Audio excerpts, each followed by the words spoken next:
ایک درزی اپنی چالاکی اور ہوشیاری میں مشہور تھا۔ کچھ لوگ ایک جگہ پر بیٹھے اس درزی کی چالاکی کے قصے ایک دوسرے کو بڑھا چڑھا کر سنا رہے تھے اور کہہ رہے تھے کہ وہ درزی تو بڑے کمال کا آدمی ہے، ہم نے اس قدر عیار اور چالاک درزی نہیں دیکھا، کوئی کتنا ہی ہوشیار کیوں نہ ہو، درزی کے سامنے بیٹھ کر اپنا کپڑا کٹوائے، پھر بھی اپنی چالاکی سے کام لے کر درزی تھوڑا بہت کپڑا چوری کر ہی لیتا ہے اور کسی کو پتہ ہی نہیں چلتا۔ ہر کوئی اپنے تجربے کے مطابق درزی کی چالاکی کے قصے سنا رہا تھا۔ انہی لوگوں میں ایک سپاہی بھی بیٹھا ہوا تھا جو اپنے آپ کو عقل مند سمجھتا تھا۔ وہ درزی کی چالاکی کی باتوں کو سن کر چڑھتے ہوئے بولا، او بھائی، میں اس بات پر شرط لگاتا ہوں کہ کل میں کوٹ کا کپڑا اس کے پاس لے جاؤں گا اور اپنے سامنے کٹواؤں گا اور اس سے کہوں گا کہ میرا کوٹ سی دے۔ میں دیکھوں گا کہ وہ کس طرح میرے کپڑے سے کپڑا چراتا ہے۔ اگر اس نے مجھے اس معاملے میں دھوکہ دیا اور اپنا ہنر دکھایا اور واقعی میرے کپڑے میں سے تھوڑا سا کپڑا چوری کر لیا تو میں تم لوگوں کو منہ مانگا انعام دوں گا۔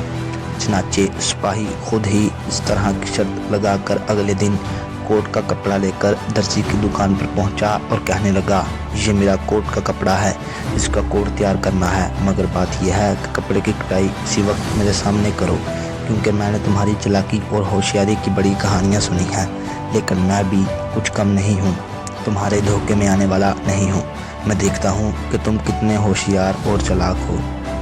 درزی نے سر اٹھا کر سپاہی کی طرف دیکھا اور دل میں ہنسا بھی، کہنے لگا، حضور تشریف رکھیں، میں تو بڑا ایماندار آدمی ہوں، معلوم ہوتا ہے کہ آپ کے دل میں میرے بارے میں کسی نے غلط فہمی پیدا کر دی ہے، میرا تو یہی کام کرتے ہوئے ساری عمر گزر گئی ہے، لیکن حرام ہے کہ جو آج تک کسی کا ایک گرا کپڑا چوری کیا ہو۔ مجھے معلوم ہے کہ آپ معاملہ فہم سپاہی ہیں، ہر بات کہہ کر طے کو سمجھتے ہیں، یقینی بات ہے کہ عقل مندی میں آپ سے بڑھ کر کون ہو سکتا ہے، آپ کے سامنے بھلا کسی کی مجال ہے کہ جو چالاکی و عیاری دکھانے کی جرات کرے۔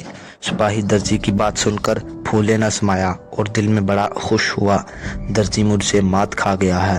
سپاہی نے اپنا کپڑا درزی کی طرف بڑھا دیا، درزی نے قیمتی کپڑے کو کاٹنا شروع کیا۔ اب سپاہی چوکس ہو کر بیٹھ گیا اور اس نے نظریں قینچی اور درزی کے ہاتھوں پر گاڑ دی۔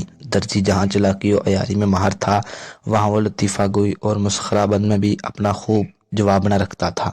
بے شمار لطیفے اس کو زبانیں یاد تھے۔ اس نے جب سپاہی کو اس قدر چوکنا ہو کر بیٹھے دیکھا تو کپڑا کاٹتے کاٹتے اچانک ایسا زبردست لطیفہ سنایا کہ جسے سن کر سپاہی ہنستے ہنستے دوہرا ہو گیا۔ اسی ہنسی کے عالم میں اس کا سر کافی آگے کی طرف جھک گیا۔ درزی اسی موقع کی تلاش میں تھا، اس نے جلدی سے تھوڑا سا کپڑا کاٹ کر چھپا لیا۔ اب سپاہی کی ہنسی رکی اور وہ دوبارہ سیدھا ہو کر بیٹھ گیا۔ اسے لطیفہ سن کر مزہ آیا اور کہنے لگا، ہنستے ہنستے جب اس کی حالت ذرا سی سنبھلی تو سر اٹھاتے ہوئے بولا، یار ماسٹر ایک لطیفہ اور سناؤ۔